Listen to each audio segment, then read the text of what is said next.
जय श्रीमन नारायण।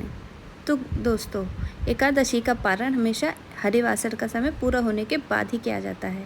तो चलिए पारण के बारे में जानते हैं। हिंदू धर्म में एकादशी व्रत को अत्यंत पवित्र और पावन माना जाता है। इसके जो नियम होते हैं वह भी सख्त होते हैं। व्रत के दौरान क्या खाना चाहिए और क्या नहीं खाना चाहिए, इसकी जानकारी होना बहुत ही जरूरी होता है, ताकि व्रत सफल होने से हमें व्रत का फल मिल सके। ऐसी मान्यता है कि योगिनी एकादशी का व्रत करने से भगवान विष्णु की असीम कृपा प्राप्त होती है और हमारे समस्त पापों का नाश होता है और हमें सुख समृद्धि की प्राप्ति होती है। इसके अलावा जीवन में आने वाले सभी कष्टों से हमें छुटकारा मिलता है। इस साल योगिनी एकादशी का व्रत 21 और 22 जून 2 दिन पड़ रहा है। ऐसे में चलिए आपको बताते हैं कि योगिनी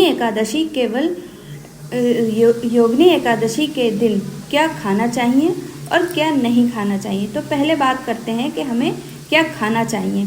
योगिनी एकादशी का व्रत, योगिनी एकादशी के उपवास में सभी प्रकार के फल खाए जा सकते हैं, जैसे कि सेब, केला, संतरा, अंगूर, अनार, शकरकंद, आलू, अरबी आदि। वहीं दूध या दही या छाछ, पनीर, मावा आदि का भी सेवन कर सकते हैं। और कुट्टू का आटा और सिंघाड़े का आटा या फिर साबूदाना, इससे बनी चीज़ों से पूरी, पराठा, खिचड़ी आदि भी खाए जा सकते हैं। वहीं आप इस व्रत में ड्राई फ्रूट भी खा सकते हैं। तो चलिए अब बात करते हैं कि योगिनी एकादशी के दिन हमें क्या नहीं खाना चाहिए।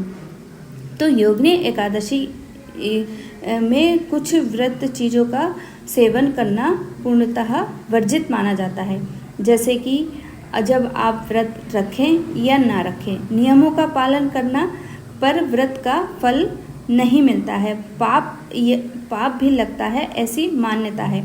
एकादशी के दिन चावल का सेवन पूर्णतः वर्जित माना जाता है। एकादशी के दिन चावल खाने से कहते हैं अगले जन्म में कीड़े मकोड़ों की योनि प्राप्त होती है। गेहूं, जौ, बाजरा, मक्का, अरहर, मूंग, मसूर, चना, उड़द आदि का सेवन भी वर्जित माना जाता है। वहीं इस दिन त्रैमासिक भोजन यानी कि जो मांस वगैरह होता है वह भी खाना वर्जित है और प्याज लहसुन का सेवन भी नहीं करना चाहिए। वहीं पारण के नियम की बात करें तो एकादशी का व्रत रखने वाली महिलाएं द्वादशी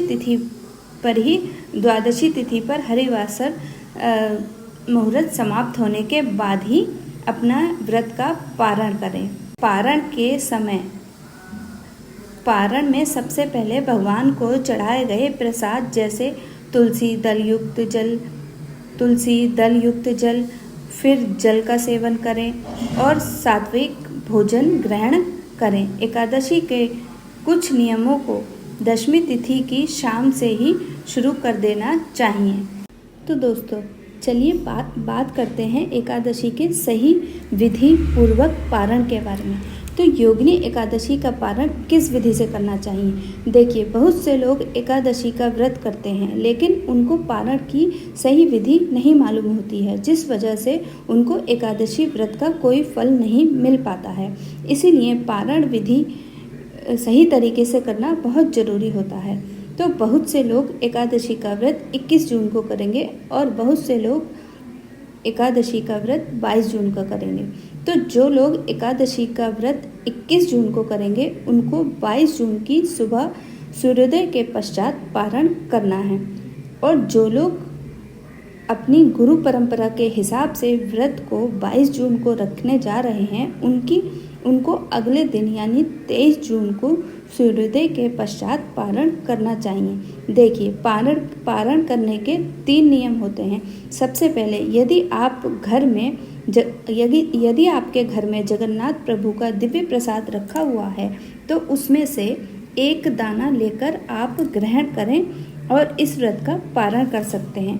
और दूसरा, भगवान विष्णु पर चढ़ाया हुआ तुलसी दल ग्रहण कर अथवा भगवान का चरणामृत लेकर इस व्रत का पारण कर सकते हैं। और तीसरा, 7 प्रकार का अनाज अपने सामर्थ्य के अनुसार ब्राह्मणों को, संतों को दान देकर या फिर गौ माता को अपने भोजन में से एक थाली खिलाकर कर सकते हैं। इस व्रत का पारण आप कर सकते हैं। उसके बाद आप भोजन इत्यादि ग्रहण कर सकते हैं। तो फ्रेंड्स, अगर आपको यह जानकारी पसंद आती है तो अपने दोस्तों को शेयर ज़रूर करिएगा।